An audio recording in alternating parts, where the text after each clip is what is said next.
Welcome back. This is week 12, part 2. Our two main topics this week are fluency and informal reading inventories.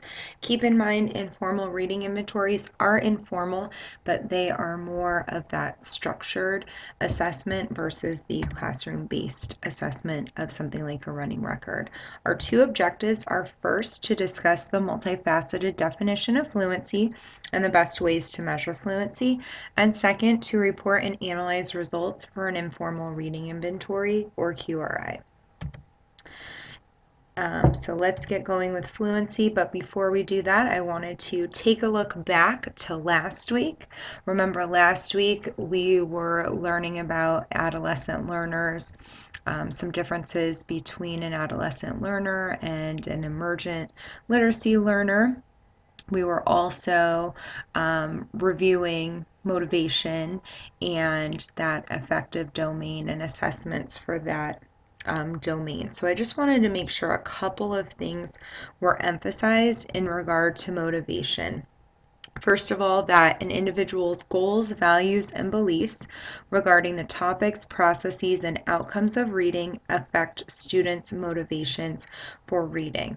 So there are many things that affect a student's motivation. Self-efficacy, or the belief in how capable oneself is, also affects motivation, as well as previous successful performance in reading. That impacts motivation as well. And that's taken from your reading from last week. So I just wanted to review and make sure you had a clear sense of what motivation was, and then how motivation differs in adolescent students. So a couple more quotes taken from what content area teachers should know. As students enter adolescence, most experience changes in their beliefs, values, and goals that can lead to a decline in motivation. So obviously a key difference between an adolescent learner and an earlier learner is that an adolescent learner has more experience, whether they be positive or negative experiences. They generally have more experience, and those experiences are what change their beliefs, values, and goals that can sometimes lead to a decline in motivation. For struggling readers and writers, this natural decline in motivation is compounded by the grading and grouping practices prevalent in middle and high schools. So thinking about the implications you have as an educator and how things like grading and grouping impact motivation. So how grading information is used to make placement decisions, retention, promotion, and sometimes graduation decisions are made. Adolescents realize that expectations have changed from just mastering a subject or skill to performing well in comparison with others. So they start to pick up on how they're being compared, and they pay more attention to these comparisons, which leads to and they also pay more attention to their abilities, and that can lead to declining motivation.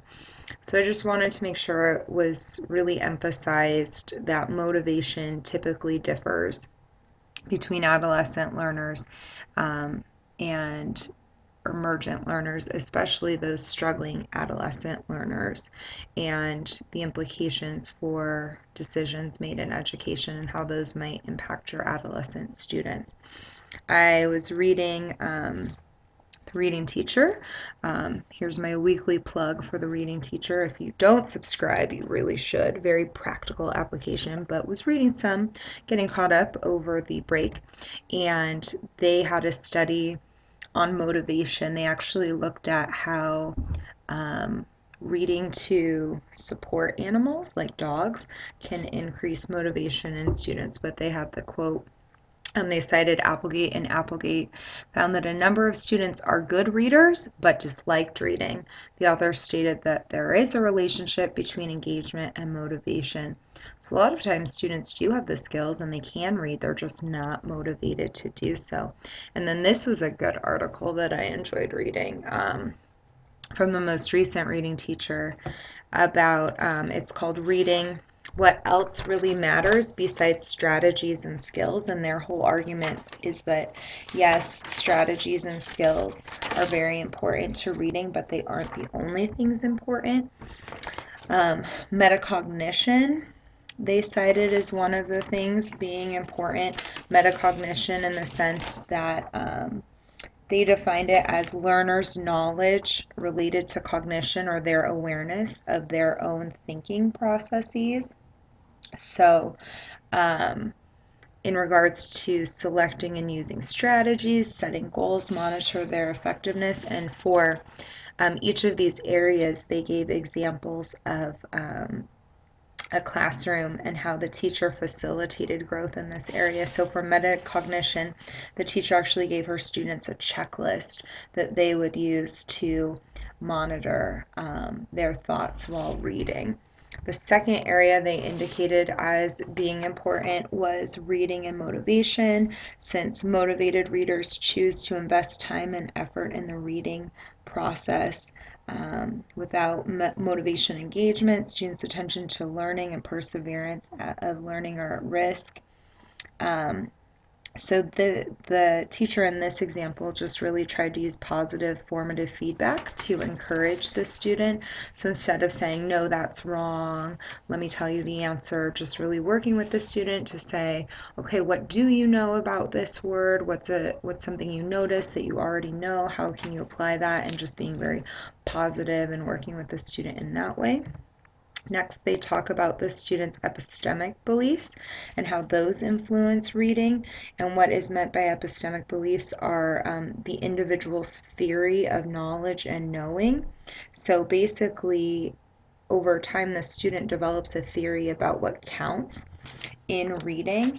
For example, readers who believe that a text consists of agreed upon facts, they're really just looking at literal understanding and trying to find what the facts are, and treating the author as the ultimate end all be all, whereas epistemic beliefs, whereas that the author maybe is taking a specific point of view or may have bias. Someone who considers that point of view might be focusing their reading on interpreting, questioning, or challenging the text.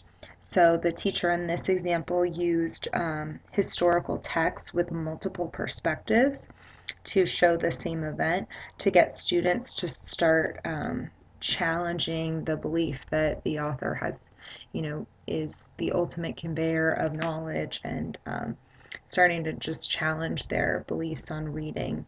As in, you read to get answers to give to the teacher, and that's your purpose for reading. And then lastly, they talked about how self-efficacy influences reading and how students with high self-efficacy view problems as challenges to be conquered, and then they put in the effort to do so. But those students who don't have self-efficacy don't have the motivation to put in the time and the effort, and especially for those adolescent readers, negative experiences over time really make them feel unsuccessful and like a failure in the area of reading. So this was kind of a larger tangent than I had anticipated, but that was a really interesting article, and it really brought up how important the affective domain is. Yes, comprehension strategies are important, but if your student is not motivated to read in the first place, or they're not feeling successful reading, it doesn't matter if they can do comprehension strategies, because they're not going to be reading. So very interesting. On that note, we better get going and start talking about fluency. This, I'm going to just put it all up, should be familiar to you.